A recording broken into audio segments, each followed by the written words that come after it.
Think about what it meant when General Washington, in December of 1783, resigned his commission in Maryland, at the Maryland Senate, because the Continental Congress had been meeting there.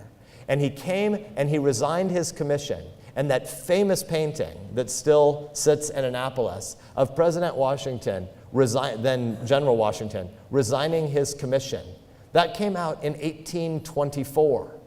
Right up the street in Baltimore, the Washington Monument of Baltimore. When we hear Washington Monument, we think of the one just a mile from us here, the 555-foot statue tower that exists here.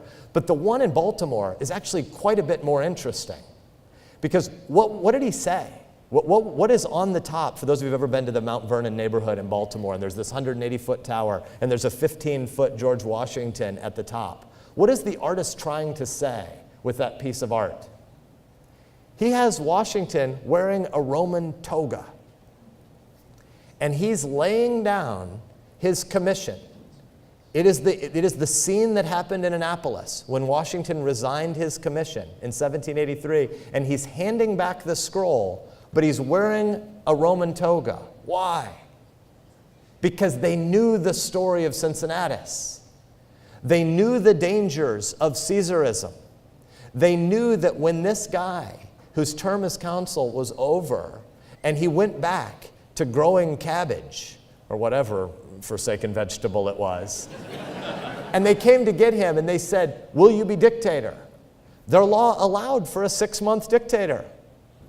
This was a legitimate calling. And so he accepted the calling, and he came back and he took up near limitless power, ostensibly for 6 months. They won the battle in 2 weeks.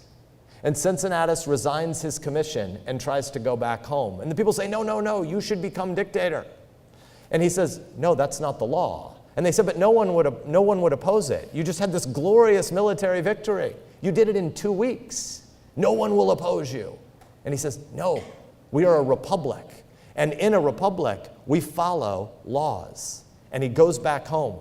And American school kids in the 1820s and 1830s would have understood what that toga meant on that statue.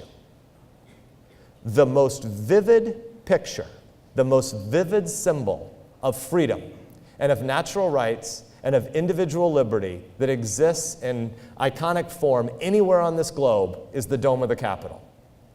And when you're in the Dome of the Capitol, there are 3 famous paintings. Yet there's usually only 2 that we talk about. There is the committee drafting the Declaration of Independence, and there is the surrender of the British at Yorktown.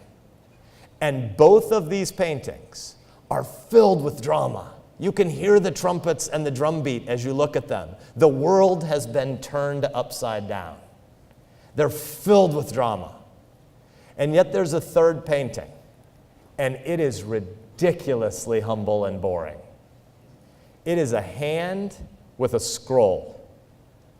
And that hand with a scroll is to shout out to the American people that it isn't about this city. It isn't about the powerful. It is about the fact that we believe in a republic of laws and of limited government where those who serve in power want to embrace restraint. They want to embrace judicial restraint. They need and want to embrace executive restraint, because the laying down of that scroll is another way of saying the center of the world isn't here, and it can't be fixed here. It will be fixed in the communities where our people come from and where the meaning of America is passed on to the next generation.